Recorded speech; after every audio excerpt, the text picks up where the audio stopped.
Good evening सभी को। आज के इस वीडियो में हम क्लास 10वीं के फिजिक्स में एक इम्पोर्टेंट टॉपिक है विद्युत में समांतर क्रम संयोजन।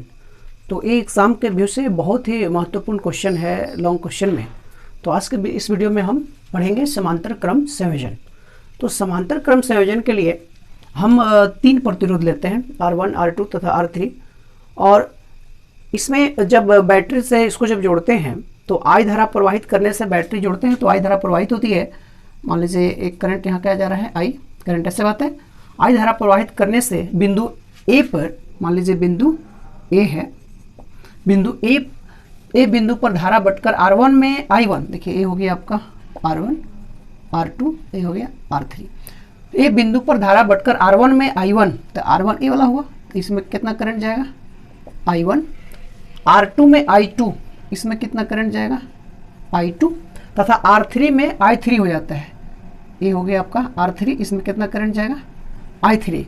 और D बिंदु पर, मतलब ए बिंदु जो D होगा, D बिंदु पर पुनः धारा I1 plus I2 plus I3 बराबर क्या हो जाता है, I हो जाता है। मतलब यहाँ जो आएगा, यहाँ से जैसे धारा I चला ना, तो R1 में I1 गया, R2 में I2 और R3 में क्या धारा गया I3। और पुनः फिर यहाँ से देखिए ये तार होता है ना, पुनः यहाँ से ए तार सब यहाँ मिलकर ये बिंदु डी है, और यहाँ पे फिर धारा क्या हो जाता है, तो पुनः धारा क्या हो जाता है, आई हो जाता है। वही चीज़ लिखा हुआ है। फिर से एक बार समझिए, हमने एक परिपथ लिया, उसमें जब बैटरी लगाया तो करंट बहने से यहाँ जो R1 प्रतिरोध में I1 करंट गया, R2 में I2, R3 में I3, और पुनः ये बिंदु डी पे धारा क्या हो जाता है, आई। यानी यहाँ पे क्या बट रहा है, धारा बट रहा है।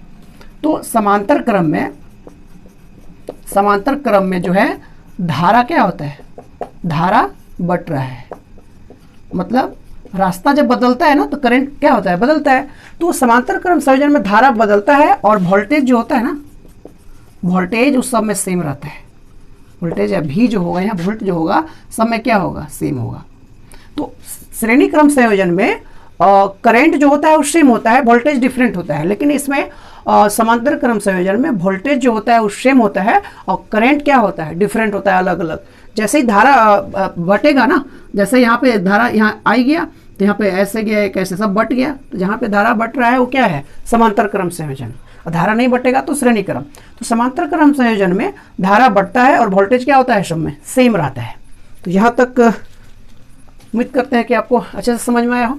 तो ये परिपथ हुआ और एक तुल्य परिपथ लिया है। तो तुल्य परिपथ जो है, मान लीजिए पैरेलल है तो RP लिख देते हैं, या R तुल्य लिख सकते हैं। तो A हुआ और ये क्या हुआ, D, ठीक है। यहाँ के बीच क्या होगा, वो भी होगा। यहाँ से करंट गया है ना, ऐसे गया और फिर यहाँ करंट ऐसे वापस आ गया, ठीक है। यह है आपका तुल्य परिपथ। मतलब R1, R2, R3 की जगह हमने क्या लिया, RP लिया, और ये भी तो सब में सेम था तो भी ले लिए। लेकिन इसमें ध्यान देने योग्य बात है, जैसे कि समांतर क्रम संयोजन में वोल्टेज बदल रहा था, तो वहाँ हम लिखे थे V बराबर IR1 समीकरण 1 लिखे थे ना, V2 बराबर लिखे थे IR2 समीकरण 2, और V3 बराबर IR3 लिखे थे। समीकरण क्या था, 3rd। और एक था V equal to IR series में तो S होगा, ठीक है। और यहाँ से क्या किए थे हम, भी परिपथ से चले थे तो V equal to V1 plus V2 V3 सब का मान रख के यहाँ से हल कर लिए थे, तो RS निकल गया था। RS इक्वल टू क्या आया था, R1 plus R2 plus R3। ये क्या था, श्रेणी क्रम संयोजन। तो यहाँ पे क्या था, ये वोल्टेज क्या था, अलग अलग था। यहाँ देखिए वोल्टेज सब सेम है, तो यहाँ क्या बट रहा है, करंट। तो हम जानते हैं उनके नियम से V बराबर IR। तो यहाँ पे वोल्टेज बट रहा था तो V बराबर ऐसा लिखे, यहाँ पे करंट बट रहा है ना तो I निकालेंगे यहाँ से, तो I बराबर V बटा क्या हो जाएगा, R। अब इस प्रतिरोध के लिए देखिए यहाँ पे I जो है I1 है, और प्रतिरोध R की जगह R1 लिखेंगे, और वोल्टेज सब में क्या रहेगा, सेम। माने ये वाला चेंज नहीं होगा, क्या होगा, ये चेंज नहीं होगा, बाकी सब चेंज होगा। तो यहाँ हो जाएगा फर्स्ट में, अगर प्रथम प्रतिरोध में जाएंगे तो I1 बराबर हो जाएगा V बटा R1, इसको समीकरण 1 लेंगे। जब दूसरा में जाएंगे तो I2 बराबर V बटा क्या होगा, R2S सेकेंड हो जाएगा, और I3 बराबर V बटा क्या हो जाएगा, ये R3, ये क्या हो जाएगा आपका, 3rd हो जाएगा। अब समीकरण 1, 2 लेके हल कर लेंगे। कहने का मेरा मतलब है कि श्रेणी क्रम में जो था वोल्टेज बदल रहा था तो इसको ऐसे लिखेंगे, और समांतर क्रम में करंट चेंज हो रहा है तो ऐसे लिखेंगे, ठीक है। इसको फिर इसमें जाएंगे तुल्य परिपथ में। तुल्य परिपथ होता है मैंने इतना बड़ा परिपथ न लेके इसी का एक छोटा सा ले, मैंने दोनों बराबर हो जाएगा, उसको तुल्य बोलते हैं। तो यहाँ से हो जाएगा I बराबर भी तो वही रहेगा ना, और आर, आर यहाँ क्या है आर पी, आर तुल्य।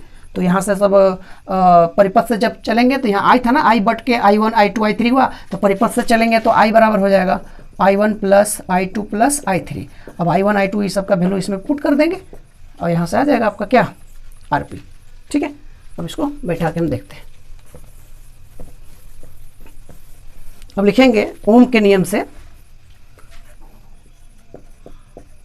ओम के नियम से, तो ओम के नियम से हम जानते हैं V इक्वल टू क्या होता है IR। ठीक है, अभी हम बताया कि इसमें करंट बदल रहा है, तो आप करंट यहाँ से निकालिए, यानी I निकालिए, तो I बराबर क्या हो जाएगा V बटा R।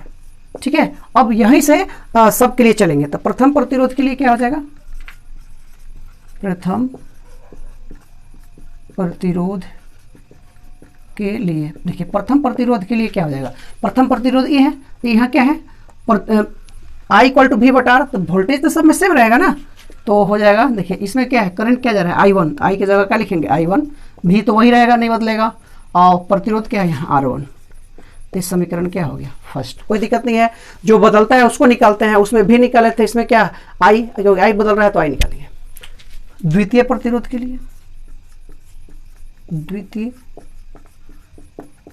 प्रतिरोध के लिए क्या हो जाएगा, I2 बराबर V बटा R2 हो जाएगा कि नहीं हो जाएगा। तृतीय प्रतिरोध के लिए, तृतीय प्रतिरोध के लिए क्या हो जाएगा, I3 बराबर हो जाएगा V बटा R3। ये समीकरण क्या हो गया थर्ड। ठीक है, अब लिखेंगे तुल्य परिपथ, तुल्य परिपथ से या तुल्य परिपथ के लिए तो क्या हो जाएगा, ये I बराबर हो जाएगा V बटा RP, क्योंकि यहाँ प्रतिरोध क्या है RP। इस समीकरण क्या हो गया 4। अब चलेंगे हम कहाँ से, परिपथ से, बताए थे परिपथ से। देखिए परिपथ क्या कह रहा था, एक हमने परिपथ लिया, यहाँ पे बैटरी जोड़ा, तो यहाँ से करंट क्या गया I। अब I जब करंट गया तो इसमें I1 हो गया, इसमें I2 हो गया, इसमें I3 हो गया, है ना। यानी जो I था ना, ये ना बटा I1 में बटा I2 में बटा और I3 में बटा। ठीक है, अब पुनः यहाँ के I हो जाता है, तो I बराबर में इतना लिख सकते हैं, क्योंकि यहाँ तक करंट I था, फिर यहाँ I हो गया, तो I है ना यहाँ पे बटा, तो इतना लिख सकते हैं। अब सब का वैल्यू इसमें रख देंगे, देखिए I1 का वैल्यू है, I2 का वैल्यू है, I3 का वैल्यू है, सब वैल्यू यहाँ पे रख देंगे। यहाँ लिखेंगे समीकरण 1, 2, 3 तथा 4 का मान रखने पर तो I बराबर हो जाएगा, I बराबर हो जाएगा I1, I1 का मान कितना रखेंगे V बटा, ये भी I का मान रहेगा, देखिए ये I का मान रहेगा, इसको रखिए देते केवल I की जगह, देखिए ये वाला, तो V बटा क्या हो जाएगा ये RP। I1 का मान यहाँ देखिए V बटा R1, I2 का मान V बटा R2, I3 का मान V बटा R3। तो यहाँ से देखिए, तो इसमें V कॉमन है, V सब में कॉमन है, V कॉमन ले लीजिए, यहाँ क्या बचा, V ले लिए तो 1 बटा R1, यहाँ 1 बटा R2 प्लस 1 बटा क्या R3, और ए भी से ए भी कट जाएगा, तो यहाँ क्या बचा, ऊपर में 1 बचा, तो 1 बटा RP बराबर हो जाएगा 1 बटा R1, 1 बटा R2 प्लस 1 बटा क्या R3। यही हमको प्रूफ करना था। क्या प्रूफ करना था, 1 बटा RP इक्वल टू 1 बटा R1 प्लस 1 बटा R2 प्लस 1 बटा R3, यही हमको प्रूफ करना था। तो यही था समांतर क्रम संयोजन। ठीक है, इसमें और चीज़ देखते हैं, यहाँ पे आप वीडियो को रोक कर स्क्रीनशॉट ले सकते हैं। ठीक है, चलिए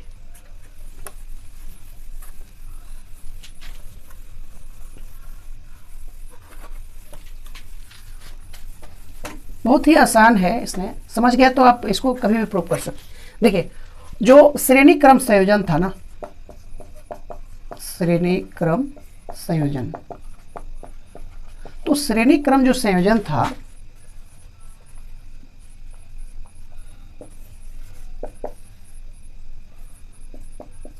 थोड़ा सा हम फास्ट बताने को, ये R1 प्रतिरोध था, ये R2 था, ये R3 था। ठीक है, प्लस से माइनस से कुंजी था, यहाँ से करंट गया I, तो I जब करंट गया ना तो पुनः वापस यहाँ से I आ गया, करंट बटा ही नहीं, क्या बटा वोल्टेज। ये दोनों प्रतिरोधों के बीच जो ये जो वोल्टेज है ना, ये क्या हो रहा है अलग होगा, ये दोनों के बीच जो था वो अलग था, इसके बीच ये अलग था, यहाँ पे वोल्टेज जो है अलग अलग थे, किसमें, श्रेणी क्रम संयोजन में।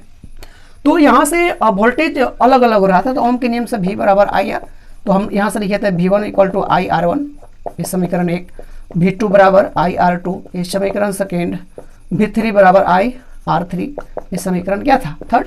अब ये कितना को न रख के एक छोटा सा लिए थे हम, जैसे आर एस हो गया, ये तुल्य परिपथ, तुल्य परिपथ का मतलब इसके बराबर का, मान लीजिए कि 2 वोल्ट 2 वोल्ट और 3 वोल्ट, 3 2 5 2 7 वोल्ट, तो 7 वोल्ट का हम एक एक बैटरी ले लें तो क्या दिक्कत है, ठीक है।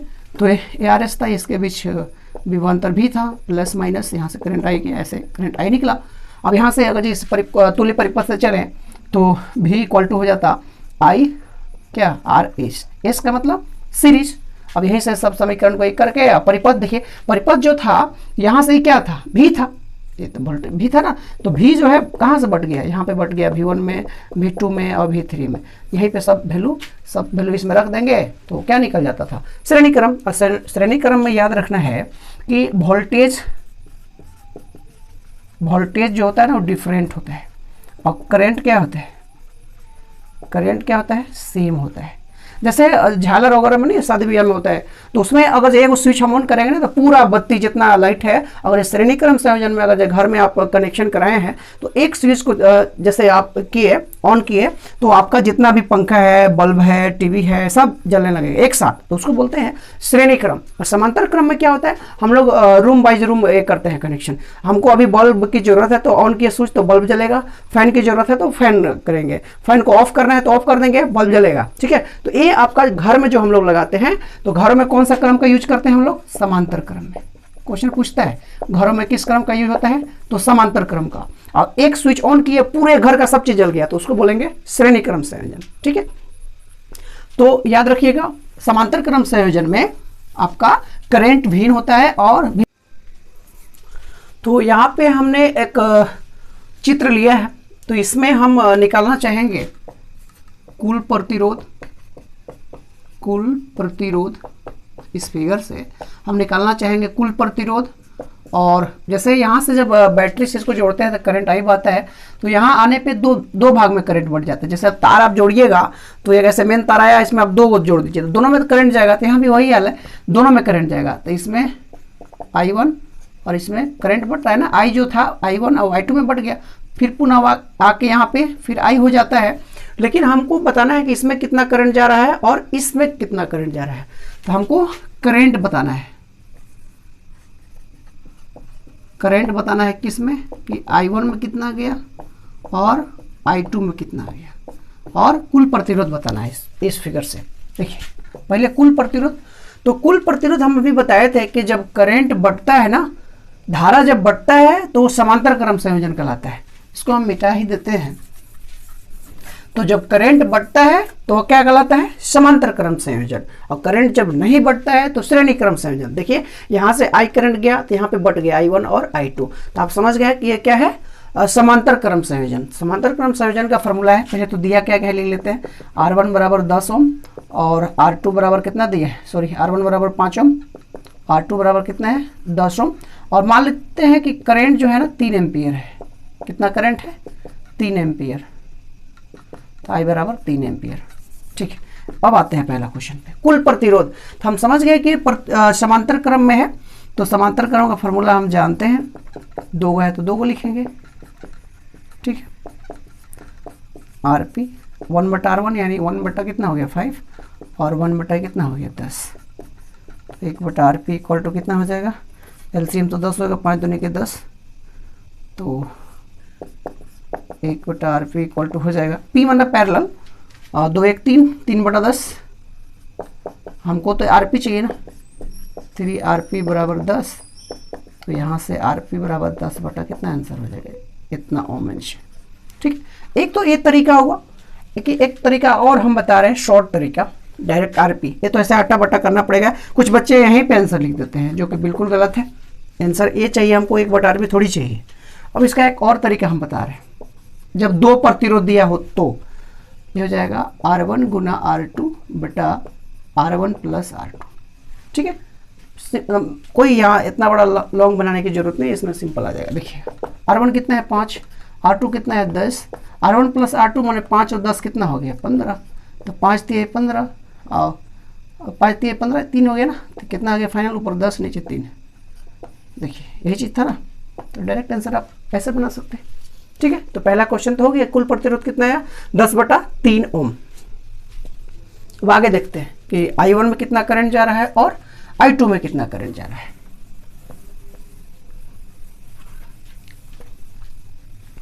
देखिए एक बात हम आपको बता दें कि जिसका प्रतिरोध ज़्यादा होता है, जैसे लोहा है ना, तो लोहा का प्रतिरोध ज़्यादा होता है आपका तांबा के अपेक्षा, तो लोहा में करंट कम जाएगा और तांबा में, चांदी में इसका प्रतिरोध कम होता है, तो इसमें करंट ज़्यादा जाएगा। इसीलिए तार जो होता है ना, कॉपर वगैरह का बना होता है, उसमें करंट ज़्यादा जाता है। ठीक है, लोहा के तार में क्या होगा, करंट कम जाएगा, प्रतिरोध ज़्यादा तो करंट कम, और प्रतिरोध कम तो करंट ज़्यादा जाता है।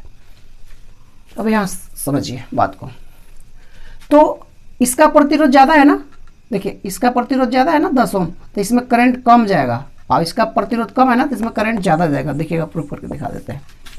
तो हमको पहले I1 निकालना है, मतलब इसमें कितना करंट जा रहा है। यहाँ से 3 एम्पीयर करंट गया ना, तो इसमें कितना जा रहा है, इसमें कितना जा रहा है, हमको ये चीज़ निकालना है। I1 बराबर जो निकालना है ना, जैसे R1 है ना, तो इसको R1 नहीं लिखना है, R2 लिख देना है, और R1 प्लस R2। ठीक, I जो टोटल करंट 3 एम्पीयर, अब इसमें निकालना है ना, तो R2 लिखेंगे, R1 प्लस R2। देखिए I कितना है 3, R2 कितना है 10 ओम, R1 प्लस R2 मतलब 5 प्लस 10, ये हो गया 3 गुना 10/10 5 15, तो 3 5 के 15, 5 दूनी के 10, यानी 2 एम्पियर। तो I1 में जो करंट जाएगा ना, इसमें कितना करंट जा रहा है 2 एम्पियर, तो टोटल करंट 3 एम्पियर है, ये है, तो इसमें 2 एम्पियर चला गया, तो इसमें 1 एम्पियर जाएगा, निकाल भी देते हैं। तो I2 बराबर हो जाएगा, I जब I2 निकाल रहे हैं ना, R2 ना, तो R2 नहीं लिखेंगे, क्या लिखेंगे R1, मतलब जिसमें निकाल रहे हैं उसको नहीं लिखना है। जैसे देखिए इसमें निकाले थे R1 था, तो यहाँ R2 लिखे थे, और इसमें R2 है तो यहाँ क्या लिखेंगे R1 plus R2। I 3, R1 कितना 5, और R1 प्लस R2 मैंने 15, 5 3 15, 3 से 3 कट गया, कितना 1 एम्पियर। देखिए तो इसका देखिए प्रतिरोध ज़्यादा था, 10 ओम था ना, तो इसमें कितना करंट जा रहा है 1 एम्पियर, और ये 5 था, तो इसमें कितना करंट जा रहा है 2 एम्पियर। तो ये था करंट निकालने का तरीका और कुल प्रतिरोध निकालने का तरीका है। तो उम्मीद करते हैं कि ये वीडियो आपको अच्छी लगी हो। धन्यवाद।